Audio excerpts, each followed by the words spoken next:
Corruption in football?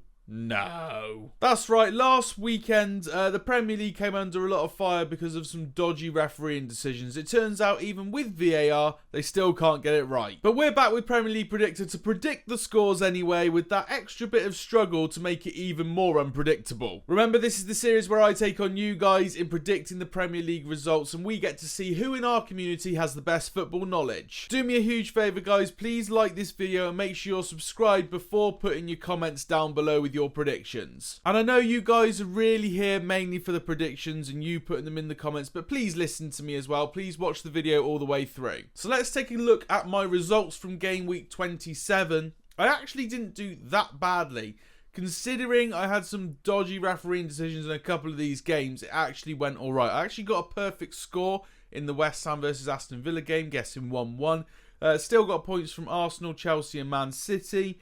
But other than that, struggled pretty badly. Liverpool flopped against Bournemouth. United failed to get the win against Southampton. Brentford lost to Everton, for God's sake. So overall, didn't really have the best of weeks. Got a game week total of 8, taking my season total to 159. Now, I have had some people ask what their season total is. Now, I am going to do that calculation for the final result week of the season. I did do a halfway point a couple of videos back, so you guys can see where you were up to that point, but I will put a final season total to see who the best competitor was this season at the end of the whole series. Speaking of who's the best, game week 27 subscriber results show this. Annie is top of the table with 14 points. Isaac has 10 points, and then Marbles and Stuyben had 9 points. So Annie won quite convincingly this week, getting 2 perfect scores and 4 results correct as well. I came in with 8 points. Ben had 6 points, Will 5, and Jacklius with 4 at the bottom there. It's safe to say that the feud between Ben and Annie in their household is getting solved pretty simply.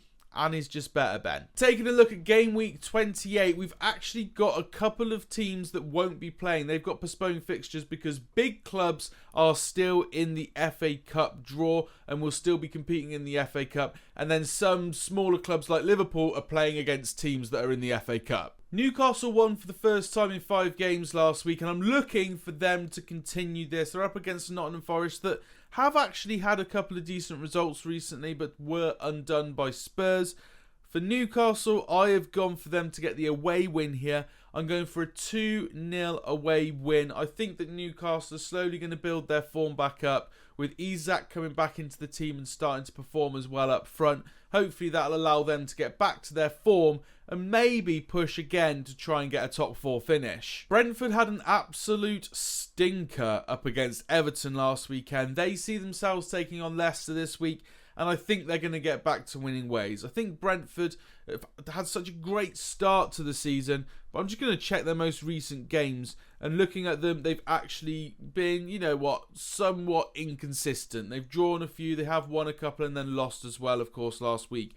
I'm looking for them to get back onto winning ways this week, and I've put them to win 2-1 at home to Leicester. I just think Brentford as a side and Leicester as a side, there's quite a gulf between the two, and that's why I see the result going that way. Southampton got lucky against Man United last weekend, and that's why I don't think that point is really anything to focus on when predicting their game up against Spurs. Spurs managed to grind out a 3-1 win, and I can see them kind of building on that and getting another result here. I have gone for Spurs to win 1-0. I think that they are more than capable of getting through Southampton, and I think Southampton's luck's run out after the referee decisions last week. With a win up against Liverpool, Bournemouth are in good momentum right now, and they see themselves visiting Aston Villa this week. Now, I would usually use this as a bit of a Bournemouth, they're on a bit of a run, they're going to get the win. However, they are a relegation battle side, and Aston Villa are a mid-table team. So I feel like even though, yes, that win against Liverpool will give them some momentum, I don't think it'll be enough to get the 3 points here. I have gone for 1-1 between Villa and Bournemouth, a draw which I think would be a fair result if Bournemouth managed to play the same way they did against Liverpool. Wolves have been in pretty poor form recently, having lost 3 of their last 5 games. They come up against Leeds, who again are in the relegation zone, but have actually done all right recently, picking up 4 points from the last 3 games. Where do I see this one going? Well, I've also put this down to be a shared affair. I've gone for Wolves 0, Leeds 0. It's the board draw of the week. I just think that neither side have really got anything up top to really write home about, and I feel like they're both going to draw a blank here. Next up, we got Chelsea versus Everton. Everton did manage to grind out a win against Brentford, but I think it was more Brentford underperforming than Everton being overwhelming. And then you've got Chelsea, who did win 3-1 last week, and I think that's going to continue. Graham Potter seems to finally have caught his break. He's been making all these chances for his team, but they haven't been able to finish their dinner. And it finally looks like a couple of those players are stepping up to the plate and putting the ball in the back of the net. So I've again gone for 3-1 to Chelsea up against Everton. I just see Chelsea getting on a bit of a run of form now and pushing to finish in the Europa League spots. Our final game of the week is between Arsenal and Crystal Palace. Now, with this fixture, I actually predicted Arsenal to win 3-0. However, I have actually changed that after looking at the results of Crystal Palace's recent games. And even though Crystal Palace are very much a mid-table team at the moment, if you look at their previous results, they haven't conceded more than 2 goals since January the 4th, where they played Tottenham and lost 4-0.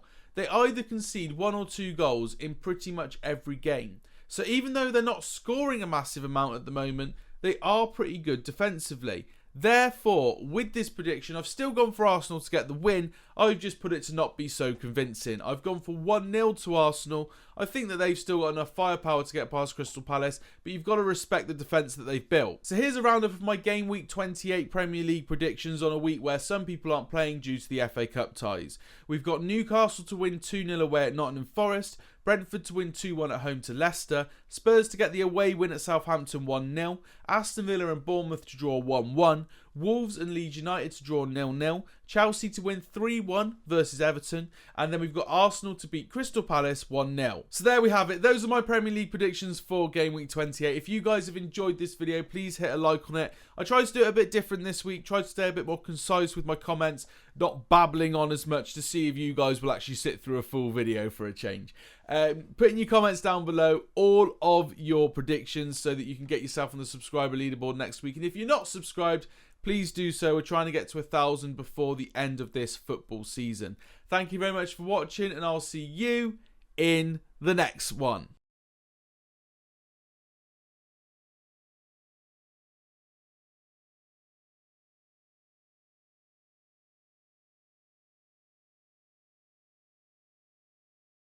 Another bloody reason not to do a long babbling videos, because I literally can't speak. I am ill constantly at the moment. Who'd have kids, eh?